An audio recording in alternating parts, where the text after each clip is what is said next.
अस्सलामु अलैकुम वरहमतुल्लाहि वबरकातुहू। रब्बि इश्रह ली सदरी व यस्सिर ली अमरी वहलुल उक़दतम मिन लिसानी यफ़क़हू क़ौली। रब्बि यस्सिर व ला तुअस्सिर व तम्मिम बिल खैर।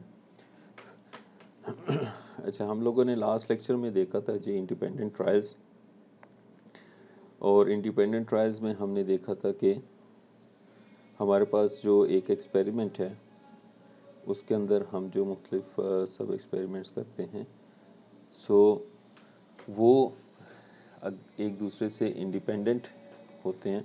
अगर हों तो हम कैसे उनकी प्रोबेबिलिटी फाइंड कर सकते हैं। ठीक, उसके लिए हमने बायनोमियल कोफिशिएंट भी देखा और फिर हमने उसको एक्सटेंड किया टू द मल्टीनोमियल कोफिशिएंट के ऊपर। सो टुडे आज के दिन जो हम देखेंगे, हमारे पास एक टॉपिक है। This is article 2.4 reliability analysis. Reliability जैसे नाम से ज़ाहिर है कि हम किसी भी चीज़ के ऊपर कितना इन्हिसार कर सकते हैं या उसके ऊपर हम कितना रिलायबल है वो सिस्टम, या कितना हम उसके ऊपर एतबार कर सकते हैं कि वो किसी भी वक्त में काम करेगा। ठीक, सो अब हम जिस वक्त डेली लाइफ में देखते हैं तो बहुत सारी जो चीज़ें हमारे सामने आती हैं, तो उसमें हमारे पास जो जितने भी कॉम्प्लिकेटेड प्रोसेस हो, ठीक, उसमें जो काम हो रहा होता है या जो कंपोनेंट्स लगे होते हैं, या तो वो सीरीज़ में होंगे, मींस एक फिर दूसरा फिर तीसरा फिर चौथा एंड सो ऑन, या फिर कंपोनेंट्स पैरेलल में लगे होंगे। ठीक है, पैरेलल से ये मुराद है कि एक ही साथ तीन चार चीज़ें जो प्रोसेस है उनको हमारा इंफॉर्मेशन जा रही है, या कोई भी प्रोसेस मैन्युफैक्चरिंग है तो वहाँ पे इंफॉर्मेशन या कोई भी प्रोडक्ट जा रही है जिसको हम मैन्युफैक्चर कर रहे हैं। ठीक, सो रिलायबिलिटी एनालिसिस को समझने के लिए हमें यह आसान हो जाता है कभी कभी कि हम जो कंपोनेंट सीरीज़ में लगे हुए हैं, ठीक, जो कंपोनेंट्स सीरीज़ में लगे हुए हैं या जो कंपोनेंट्स पैरेलल में लगे हुए हैं, उनको हम इक्विवेलेंट बना लें। सीरीज़ में मींस हमारे पास इस तरीके से सीरीज़ में लगे हुए हैं, ये पैरेलल दो भी हो सकते हैं, दो से ज़्यादा या व्हाटएवर। ठीक है, सो हमारे पास सीरीज़ में या पैरेलल में है, तो समटाइम्स इनको एनालाइज करने के लिए, समझने के लिए, हमें अपनी प्रोबेबिलिटी एनालिसिस करने के लिए इनको सिंप्लीफाई कर लेना आसान हो जाता है।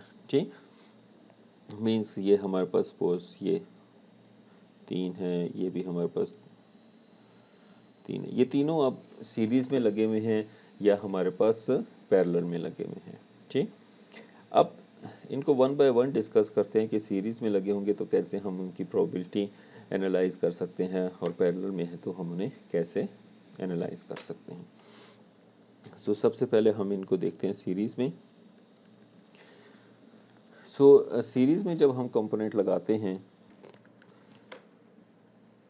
तो हमारे पास हम देख सकते हैं कि जस्ट लाइक ये सीरीज़ में, इसको यहाँ पे हम दोबारा बना लेते हैं।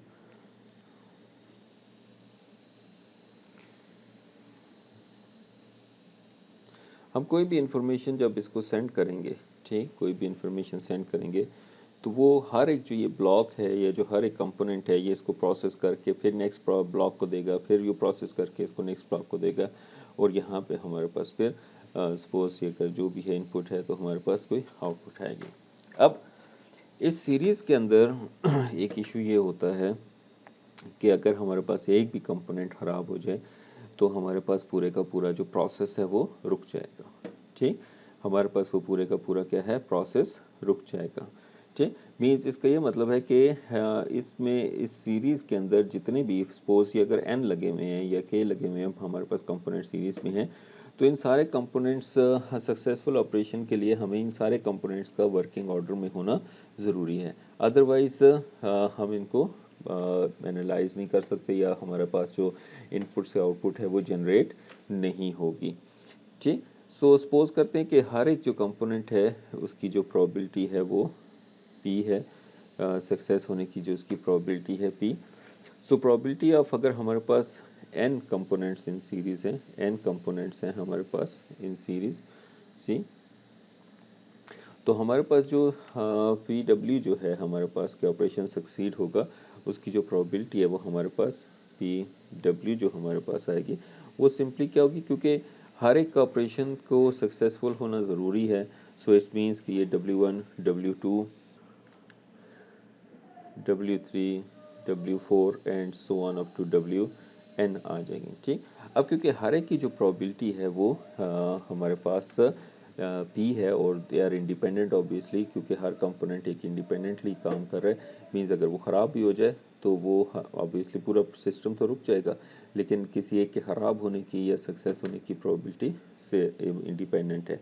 सो हम इनकी प्रोबेबिलिटीज़ को सिंपली फिर क्या लिख सकते हैं, सेपरेटली हम इनको लिख सकते हैं P into P into up to n times हमारे पास P आ जाएगी। सो ये इसकी प्रोबेबिलिटी ऑफ सक्सेस हमारे पास क्या आ जाएगी, प्रोबेबिलिटी पावर n। ठीक, और ये तो तब है कि अगर हम सबकी प्रोबेबिलिटी सेम हो। ये भी हो सकता है कि हर एक जो कंपोनेंट की सक्सेस प्रोबेबिलिटी डिफरेंट हो, तो उसके अंदर सिंपली है उसमें अगर हर कंपोनेंट की अगर प्रोबेबिलिटी डिफरेंट है तो हमारे पास ये सिंपली अगर पहले की P1 है, फिर P2 है, P3 है, up to so on up to Pn। So सब की अगर प्रोबेबिलिटीज डिफरेंट है तब भी कोई फ़र्क नहीं पड़ता, हमें फिर भी उनकी प्रोबेबिलिटीज़ को आपस में मल्टीप्लाई कर देंगे। ठीक, अब ये तो सीरीज़ में आ गया। ठीक है, अब इसकी प्रोबेबिलिटी और इसकी ये रिलायबिलिटी यही है कि हमारे पास कि अगर सारे के सारे कंपोनेंट हमारे पास सीरीज़ में काम कर रहे हैं तो हमारे पास पूरा प्रोसेस काम करेगा। अदरवाइज़ कोई, क्योंकि एक की भी प्रोबेबिलिटी इसके जो है हमारे पास अगर वो फेलियर हो जाता है उसका, तो हमारे पास हम उसकी जो है वो ऑपरेशन सक्सेसफुल नहीं हो सकता। अब दूसरा जो है हमारे पास वो है हमारे पास कंपोनेंट्स अगर हमारे पास इन पैरेलल लगे हुए हों। पैरेलल कंपोनेंट से क्या मुराद होती है, एक तो ये होता है कि पैरेलल कंपोनेंट्स हमारे कुछ प्रोसेस के अंदर होते हैं। दूसरी तरह से हमारे पास पैरेलल कंपोनेंट्स कब यूज़ किए जाते हैं, जब हमारे पास सिस्टम को रिलायबल बनाना हो हमें। ठीक, क्योंकि इसके अंदर अगर हम देखें तो हर एक जो ऑपरेशन है, जो ये W1 है, इधर से जो इनपुट जा रही है इसको, ठीक, और जो आउटपुट आ रही है वो तीनों से होके जा रही है। ठीक, सो समटाइम्स ये होता है कि हम W1, W2, W3 में से W2, W3 जो है हम रिडंडेंट लगा देते हैं। रिडंडेंट मीन्स कि हम एक्स्ट्रा या फालतू लगा देते हैं, और उसका मकसद ये होता है कि हमारे पास अगर W1 फेल हो जाए तो W2 वर्क करेगा, W2 फेल हो जाए तो W3 काम करेगा, and so on.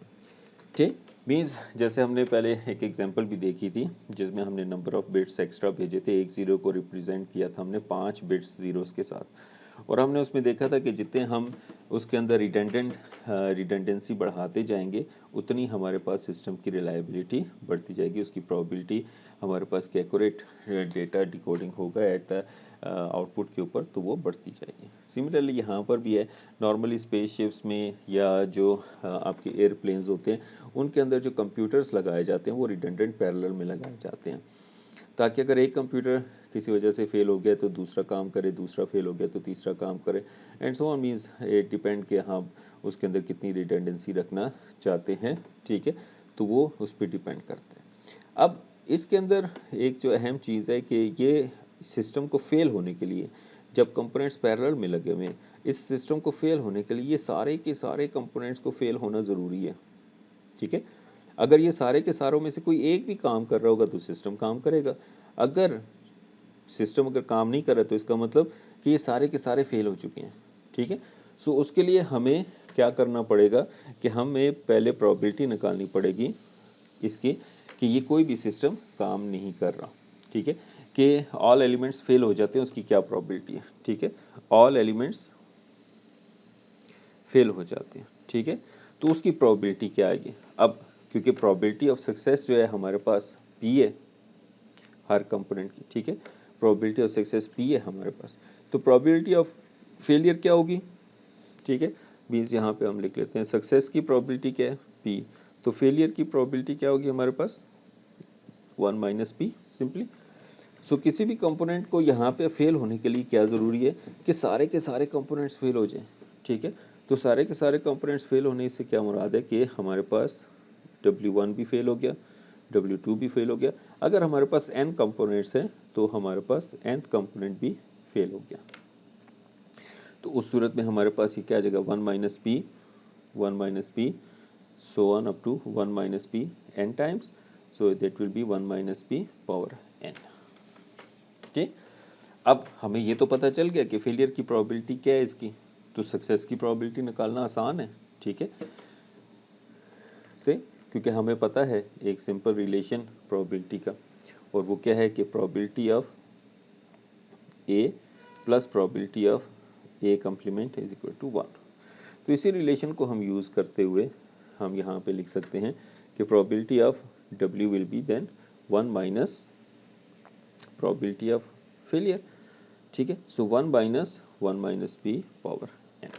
So parallel में हमारे पास इस तरीके से हम किसी भी सिस्टम की रिलायबिलिटी निकाल सकते हैं।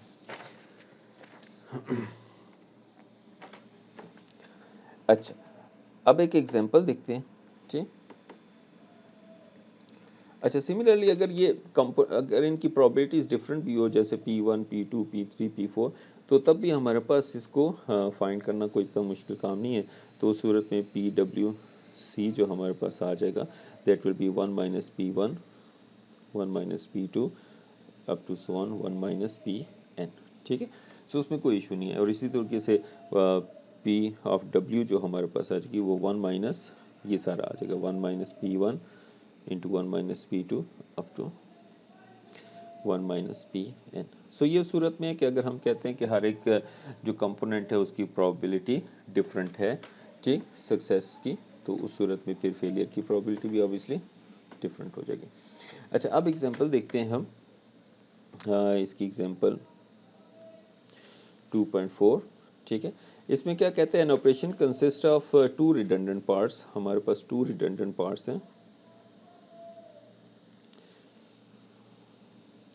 The first part has 2 components. First part के 2 कंपोनेंट्स हैं, ठीक है, in series W1 and W2, ठीक है। और second part has 2 components in series W3 and W4। सो ये हमारे पास 2, ठीक है, हमारे पास 2 रिडंडेंट पार्ट्स हैं, इसका मतलब 2 पैरेलल पाथ्स हैं, और हर पैरेलल पाथ में हमारे पास 2 कंपोनेंट्स हैं सीरीज में, ठीक है। सो ऊपर W1 W2 है और नीचे W3 एंड W4 है, ठीक है। All component succeed with probability, हर एक की जो प्रोबेबिलिटी है वो 0.9 है, ठीक है। All component succeed with probability P is equal to 0.9। Draw the diagram of the operation and calculate the probability that the operation succeeds, ठीक है। सो अब हमें इसकी ऑपरेशन सक्सीड की प्रोबेबिलिटी निकालनी है, ठीक। अब ये सो इसकी प्रोबेबिलिटी 0.9 है, इसकी भी 0.9 है, इसकी भी 0.9 है, इसकी भी 0.9 है। तो अब इसको स्टेप बाय स्टेप हम सॉल्व करेंगे। सबसे पहले तो हम इनको सीरीज़ वालों को सॉल्व कर लेंगे, ठीक है। अब ये सीरीज़ में है W1 W2, तो इनकी प्रोबेबिलिटीज़ आपस में मल्टीप्लाई हो जाएंगी। इसी तरीके से W3 W4 भी हमारे पास सीरीज़ में है, तो इनको भी हम सॉल्व कर लेंगे, ठीक। सो हम इसको W5 का नाम दे देते हैं, ठीक है, इन दोनों को सॉल्व करके, ठीक। और इसी तरीके से हम इसको W6 का नाम दे देते हैं, ठीक।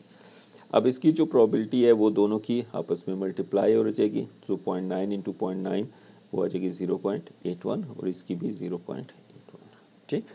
अब हमें जो है प्रोबेबिलिटी ऑफ कि ऑपरेशन सक्सीड करता है, ऑपरेशन सक्सेसफुल होगा, उसकी हमें प्रोबेबिलिटी चाहिए।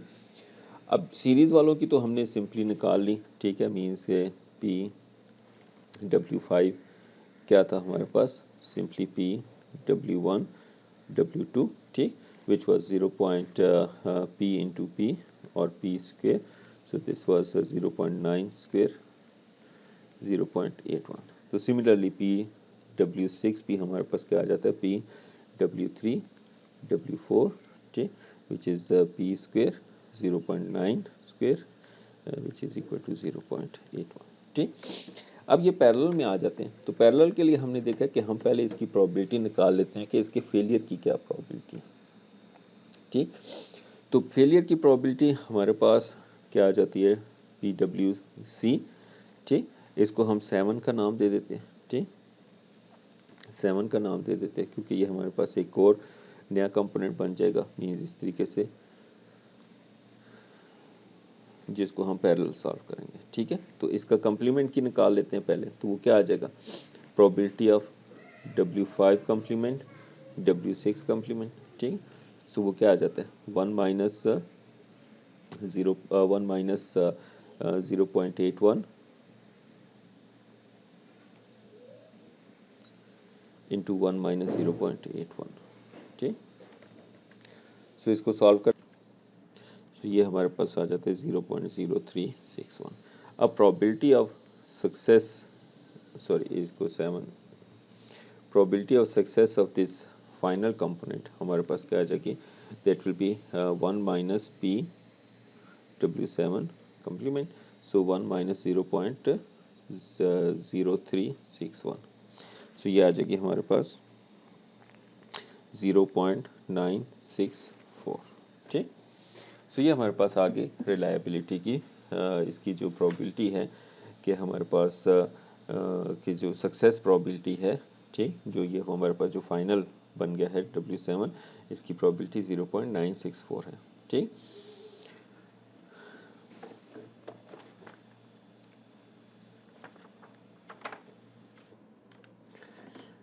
सो ये सब आज के लेक्चर में छोटा सा टॉपिक था जो हमने देखने हैं। इसके बाद आपके पास जो नेक्स्ट टॉपिक है वो मैटलैब बेस्ड है। आई होप कि आप लोग थोड़ा सा मैटलैब को खुद देखेंगे, मैटलैब वाले पोर्शन को, ताकि आप लोग चीज़ों को समझ सकें और कैसे हम मैटलैब यूज़ करके मुख्तलिफ प्रोबेबिलिटी के प्रॉब्लम्स को सॉल्व कर सकते हैं। अगर आपको कोई चीज़ में समझ नहीं आई या कोई सवाल पूछना चाहते हैं, ठीक, या मैटलैब का कोई फंक्शन आपको समझ नहीं आ रहा, तो आप मुझसे पूछ सकते हैं। ठीक,